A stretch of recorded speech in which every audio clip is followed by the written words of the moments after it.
Hey guys, before we get into things, please subscribe to our channel and make sure you turn on notifications so you know every time we post. And also, head over to our social pages Twitter, TikTok, and Instagram so you can see clips and chat wrestling with us. But now, let's get into the video.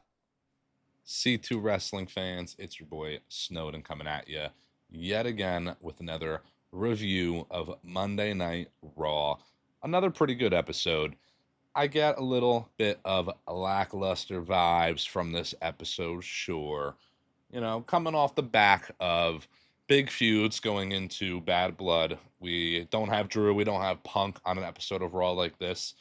I want to start this review off by saying this is predicted by C2 and by many out there that this episode would be a little bit more filler along with the next couple weeks.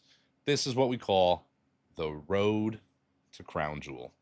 Now, Crown Jewel pay per view, as we all know at this point, champion versus champion for the Crown Jewel Championship. Nia Jax facing Tiffany Stratton. Sorry, not Tiffany Stratton. Nia Jax facing Liv Morgan. Tiffany Stratton fresh on my mind, since her potential cash in just on Monday Night Raw a moment ago. But for the men's side, Gunther versus Cody Rhodes. This is just build to Crown Jewel, and we've already been over this in C2 Wrestling that it's a lackluster pay per view. We are not looking forward to it as much as we have other shows throughout the entirety of the last year or so. This is definitely a little bit more filler in the bad way. We say a lot filler can be good, predictable can be good. It's not quite as good this time around. We hate that they're wasting the Cody Gunther feud here, and their promo tonight was fine, but again, it just feels wasted. It feels like we could be getting more out of it. They could be doing this at a later time, and it could be better. Same goes for the women as well. I would like to see them kind of elongate the Tiffany Nia storyline. I don't really need heel Liv versus heel Nia. It doesn't do a whole lot for me. Is what it is, though. They're moving along with the build to Crown Jewel. In other news on Monday Night Raw, we have been announced. In other news for Monday Night Raw, announced for next week, the rematch. Braun Breaker versus Jey Uso for the Intercontinental Championship. Now, again, I might sound a little repetitive here if you've been keeping up with C2. I predicted this. I said this was going to happen, that we would get Jey Uso beating Braun Breaker for the Intercontinental Championship, and then he would very soon face Braun again in a rematch and lose the belt back to Braun, and it puts Jey over big time. He was able to win the title, had a title run, gets roped back into the Bloodline feud, puts Braun over big time because their storyline originally was you're old, you're an old vet, I'm the young, mean, got that dog in me rookie, I'm going to take you out. And he couldn't. So now in that rematch, if you have Braun fix his flaws, you have him go about the match in a better manner and win, he learned from it. That only makes him stronger. It makes him look even better. And it's a second Intercontinental title run under his belt. We love accolades here at C2 Wrestling. I think having accolades, when not slammed down your throat, can be done right.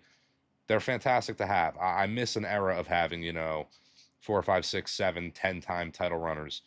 It can be overdone. I get it. There's Charlottes out there that it's maybe been a little bit much with in the past, but again, it's under a different regime, a different era. We say that a lot as well here at C2.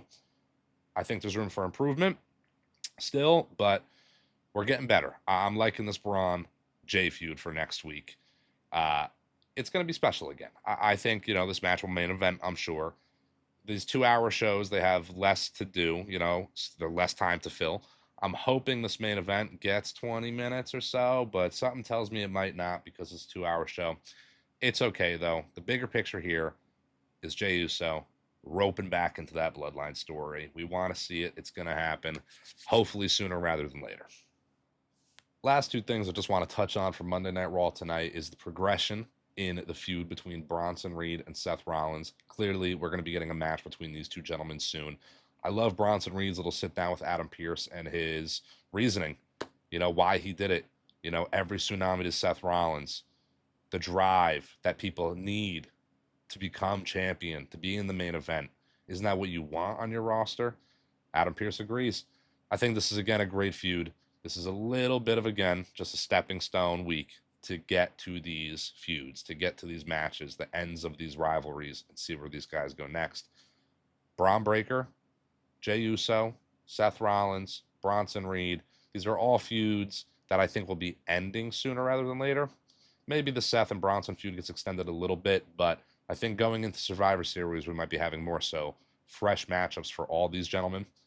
But then there's the final announcement on Monday Night Raw, which they announced last week and the week prior. There was some vignettes run, but we got the return of not just any Raiders, not just any Vikings. It's the War Raiders. OG NXT theme, feel, look, name, fantastic stuff. Ivar had a hell of a singles run post the injury to Eric, and it was great stuff. It really put Ivar on the map, in my opinion. Without an injury to Ivar at a point, it's possible he could have won a North American title or won a mid-card U.S. Intercontinental title run. I wouldn't have hated it. I really would have been a fan. He was putting on clinics for a while. Having Eric back in the fold, it was a little worrisome at first because Ivar shined a little bit on that solo run. But when you put Eric back in the fold and you go back to this War Raider name and the look and the theme and everything, we got a great tag team back on Monday Night Raw in an already pretty stacked division. But it leads me to ask the question, what's next for the Raw Tag Team division? And there's a few teams on that roster that will be solid matchups, but there's one team I want to bring up, and it's the Tag Team Champions. It's the Judgment Day. Finn Balor, JD McDonough. It's time to get those titles, maybe not off of them, but defended a bit more.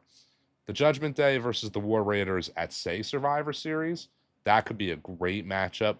The War Games match is obviously going to be occupied by this Bloodline feud at this point. Tag titles haven't been defended in a match like that yet, so I don't see anything like that happening, of course. It's going to be a great match. War Raiders, Judgment Day, JD McDonough, Finn Balor. Lose the titles to the War Raiders?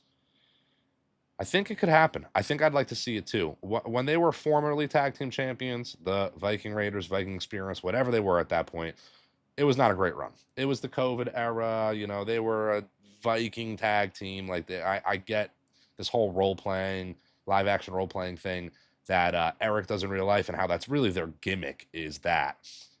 Under the Vince regime, again, they were really made to be Vikings, and it's a bit much. I like that they are more human now. It adds another layer to the characters of Ivar and Eric, so I'm hoping we get a lot more out of them. Raw Tag Division, again, pretty stacked. Hoping to see those tag titles defended soon. Trading hands, maybe. Motor City Machine Guns going to SmackDown. We know that now. That is pretty much confirmed in the last vignette.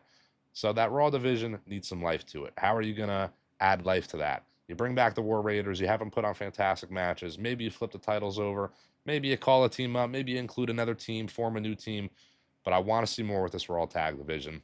What I hope you guys want to see more of, it's me.